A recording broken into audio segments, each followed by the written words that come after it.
Hey, my name is Roshni, and I am a member of Vibha Youth.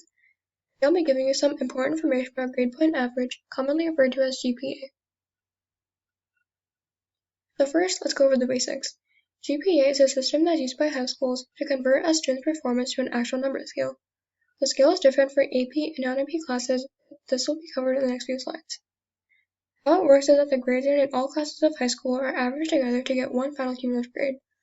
Essentially, it's an evaluation of how one is doing in school. So there's two different types of GPA, which are weighted and unweighted. Unweighted GPA is measured on a scale of 1.0 to 4.0. Typically, it does not take the difficulty of the class into account.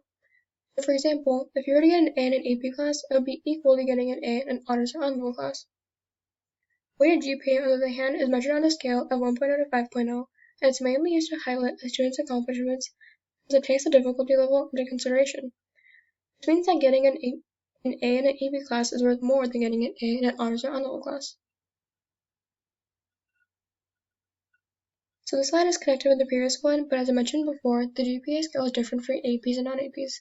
For non-APs, the highest you can earn is a 4, while for APs, the highest you can get is a 5. The chart on the right kind of summarizes letter grades and the corresponding numbers. Remember that can vary from county to county. Now, you're probably wondering that if you just stack your schedule with several APs, GPA will be really high. But this is not the case. AP classes involve a lot more rigor, and you will not be able to keep up with the workload if you completely fill your schedule with APs. Now let's take a quick look at the core GPA. Some colleges, such as the University of Georgia, base their admission off of core GPA, and this basically includes your math, English, science, social studies, and foreign language classes. The only ones that aren't included in your core GPA are pathway classes and a few other exceptions that vary for school.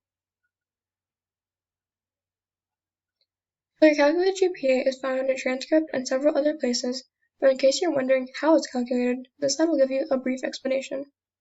As I said before, your GPA is just the average of grades you earn throughout high school.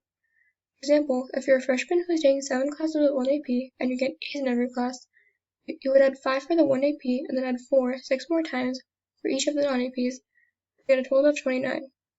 And then you would divide that number by the total number of classes that you were taking, in this case 7, to get an approximate GPA of 4.14. In order to maintain your GPA, it is important to follow some general tips, including balancing your time wisely and not procrastinating. Additionally, do not ever give up on studying. Some students may tell you that it's pointless studying for some classes since getting high grades is nearly impossible, but this is rarely the case. Always study as much as you can because doing so will really help you in the long run. Another tip that is often overlooked is knowing how much time and effort to put into each assignment. For example, don't spend hours on something that has low weightage and low importance, especially if you are short on time. Spend more time on assignments that are worth more and have a larger impact on your grade. Finally, the most important part is to not overload on the number of APs you take. You'll become exhausted because of the workload, and doing so will do the opposite of raising your GPA. So after all of this, why is GPA so important? The main idea is that GPA is one of the biggest factors when it comes to applying and getting acceptance for college, since it summarizes how good your grades are in school. Even if you're planning on pursuing a career in a field that is not academically focused, your GPA still needs to be decent enough for college. Also, if you have any aspirations of becoming the valedictorian of your school, your GPA is essentially what is looked at.